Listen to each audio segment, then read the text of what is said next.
काल में भोगीपुर नाम का एक नगर था।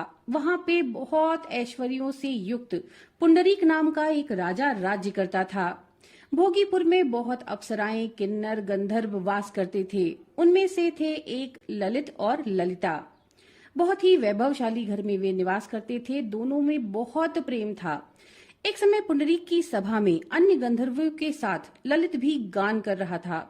गाते गाते उसे अपनी प्रिय ललिता का ध्यान आ गया और उसका स्वर भंग होने लगा, जिसके कारण से गाने का स्वरूप ही बिगड़ गया। ललित के मन के भाव जानकर कारकोट नामक नाग ने पद भंग होने के कारण राजा से कह दिया। तब पुंडरीक ने क्रोधपूर्वक कहा कि तू मेरे सामने गाता हुआ अपनी पत्नी का स्मरण कर रहा है, इसलिए तू कच्चा मांस और मनुष्यों को खाने वाला राक्षस बनकर अपने किए कर्म का फल भोग।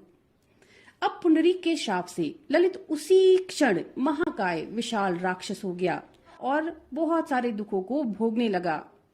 जब उसकी प्रियतमा ललिता को ये वृत्तांत पता चला तो उसे बहुत दुख हुआ और अपने पति के उद्धार के लिए प्रयत्न सोचने लगी।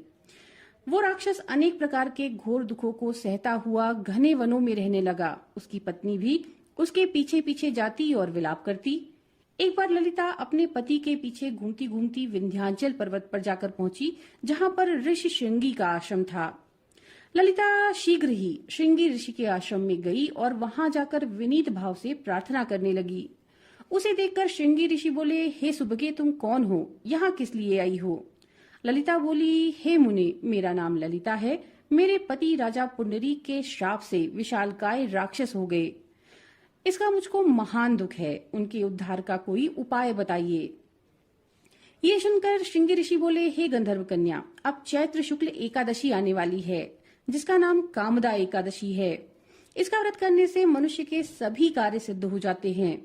अगर तुम कामदा एकादशी का व्रत करके उसका पुण्य अपने पति को दे दो तो शीघ्र ही वो राक्षस योनि से मुक्त हो जाएगा।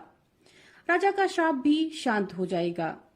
मुनि के ऐसे वचनों को सुनकर ललिता ने चैत्र शुक्ल एकादशी आने पर उसका व्रत किया और द्वादशी को ब्राह्मणों के सामने अपने व्रत का फल अपने पति को देती हुई भगवान से इस प्रकार प्रार्थना करने लगी, हे प्रभु, मैंने जो ये व्रत किया इसका फल मेरे पति को प्राप्त हो, जिससे वो राक्षस योनि से मुक्त हो जाएं।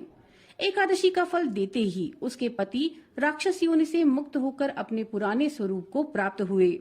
फिर अनेक सुंदर वस्त्राभूषणों से युक्त होकर ललिता के साथ विहार करने लगे।